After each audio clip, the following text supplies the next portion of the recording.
Yesu nashimwe ku bakunzi ba Mirance TV show, nababwira ngo Imana yo mu ijuru ibaha umugisha. Uyu munsi tugiye kureba ku ntego cyangwa se ku ijambo rivuga ngo Yesu asobanura kuba umwigishwa icyo ari cyo. Imana itugirire neza. Twamaze kubona ko intego nkuru ya Yesu, ikintu Yesu agambiriye ku buzima bwacu cyangwa se ku batuye isi, kuri twe twese nuko duhindura abantu abigishwa ba Yesu. Imana itugirire neza. Ni ukuvuga abantu bihannye ibyaha kandi bumvira amategeko ya Yesu. Icyo nicyo Yesu yaje gushaka mu isi, cyangwa se adushakaho uyu munsi wa none. Hanyuma Yesu asobanura icyo kuba umwigishwa nyakuri ari cyo. Imana itugirire neza. Reka turebe mu butumwa bwiza uko bwanditswe na Yohana, ibice byaho ni 8 umurongo wa 32. Haranditse ngo nimuguma mu ijambo ryanjye muzaba abigishwa banjye nyakuri, namwe muzamenya ukuri kandi ukuri niko kuzaba batura. Imana yo mu ijuru itugirire neza. Bene data, kuri Yesu umwigishwa nyakuri ni wa wundi uguma cyangwa se uba mu ijambo rye. Imana yo mu ijuru itugirire neza. Ni ukuvuga ngo mu gihe uzaba utari mu ijambo ry'Imana, cyangwa se udakurikiza amategeko ya Yesu Kristo, cyangwa se utayagenderaho, icyo gihe ntabwo uzaba uri umwigishwa we, kuko uzaba ukora ibitandukanye n'ibyo Yesu ashaka. Bene data, uko bagenda bamenya ukuri ko mu ijambo rye cyangwa se mu ijambo rya Yesu, niko bagenda babaturwa mu byaha.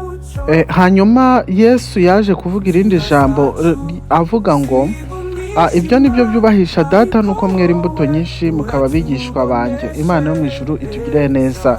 Aha naho ni muri Yohana 15 umurongo wa 8 ngo nuko mwera imbuto nyinshi mukaba abigishwa be.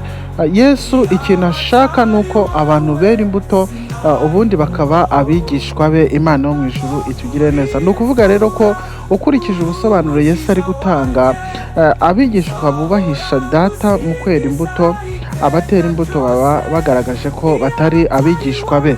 Imana yo mu ijuru ikomeze idufashe. Bene data, ni ukuvuga ngo Yesu arashaka ko mwera imbuto, kuko ijambo ry'Imana yatubwiye ngo abatera imbuto ntabwo baba bagaragaza ko ari abigishwa b'Imana. Imana yo mu ijuru itugirire neza. Nawe muri iyi minsi ya none, niba utera imbuto, niba ukiri mu byaha, ukaba ukibasha kubeshya, ukaba ukibasha kuriganya, cyangwa se ukaba ukibasha kwiba, ugasambana, ukaroga se, cyangwa se ugakora n'ibindi biteye isoni, icyo gihe Yesu ntago akubara nk'umwigishwa we, kuko ntabwo uba uri kwera imbuto zikwiriye abana b'Imana. Uyu munsi Imana iraguhamagara kugira ngo nawe ube umwigishwa w'Imana, kugira ngo ubashe kuba umwigishwa wa Kristo, nuko wera imbuto kandi ukaba umuntu ushyitse imbere y'Imana mu kuyishakana umwete no mu kuyikorera. Abantu benshi bajyaga bajyana na Yesu, cyangwa se Yesu yajyaga afata abantu benshi, iteraniro rinini, akaryigisha, ariko ntabwo ibyo byabaga bisobanuye ko bose ariko bamukurikiye, cyangwa se bose ariko bari kumva ibyo ari kuvuga, kuko mu iteraniro haba harimo abakurikiye ibintu byinshi. Harimo abaje kureba, abaje kumva. Yesu nawe rero ibyo byamubagaho.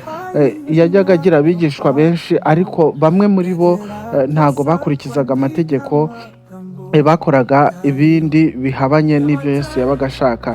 Icyo Yesu rero ari kugushakaho uyu munsi wa none, nuko wera imbuto ukaba umwigishwa w'inyakuri. Imana yo mu ijuru ikomeze iduhana umugisha.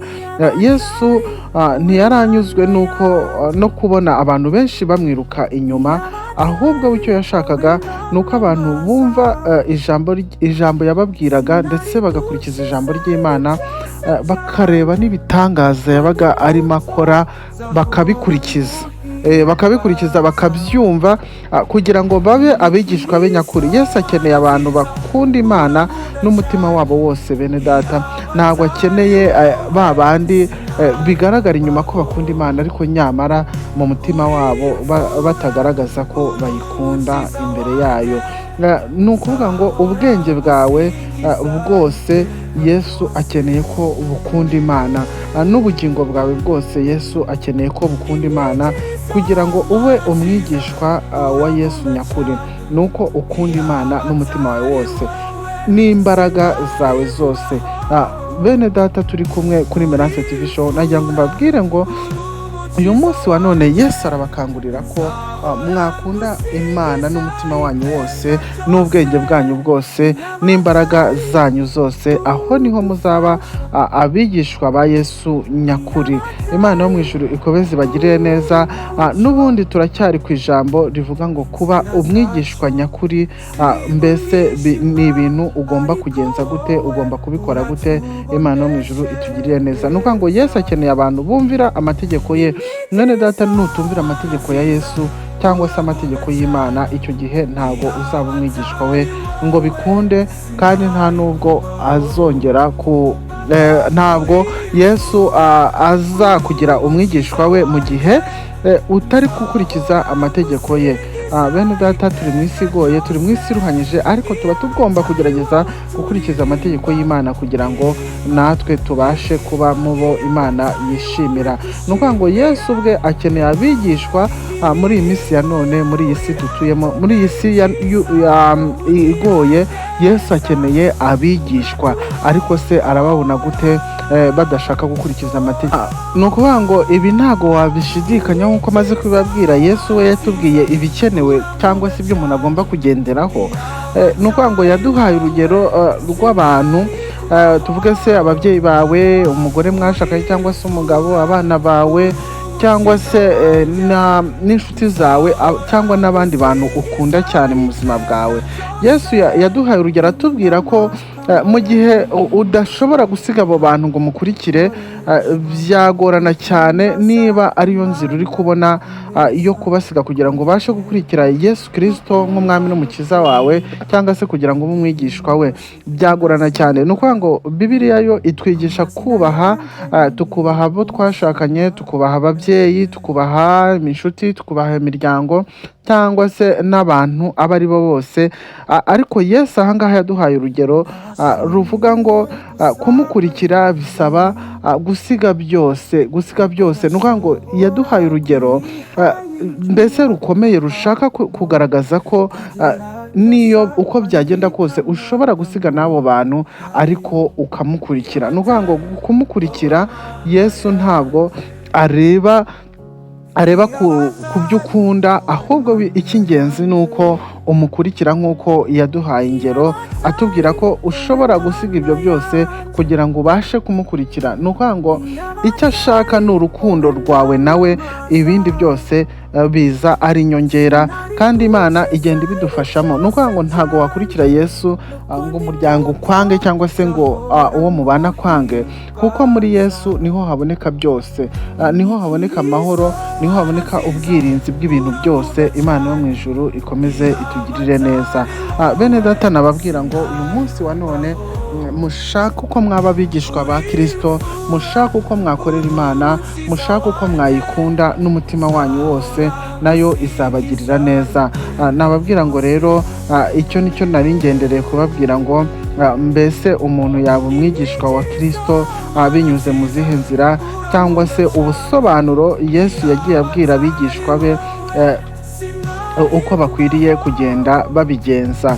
Ni ukuvuga ngo ahangaha nawe ushobora kuba umwigishwa wa Yesu, kuko maze kugusobanurira icyo kuba umwigishwa wa Yesu ari cyo uyu munsi wa none.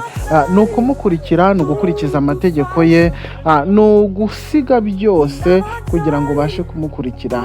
Mwene data, nturebe ku by'isi, nturebe ku bigukikije, nturebe ku bitagira umumaro, ahubwo ube umwigishwa wa Yesu uhamye nyakuri. Niho ijambo ry'Imana uzaba uririmo neza, ni naho uzaba uri kubahiriza amategeko y'Imana nk'uko bikwiriye. Tuzakomeza tugende tuganira ku bijyanye n'ijambo ry'Imana, ndetse twungurana n'ibitekerezo. Mbabwira ngo wowe utarakora subscribe kugira ngo ujye ubona ibiganiro byacu buri munsi, ujye ubona update zose tuba twashyizeho, uyu munsi wa none nakubwira ngo uyikore kugira ngo tujye tubana umunsi ku munsi. Imana yo mu mu ijuru ibahe umugisha, mwakoze kubana natwe. Ni kuri Merance TV Show, twiyemeje kujya tubaha ijambo ry'Imana uko bwije n'uko bukeye. Amahoro n'imigisha n'ibibane namwe, amen.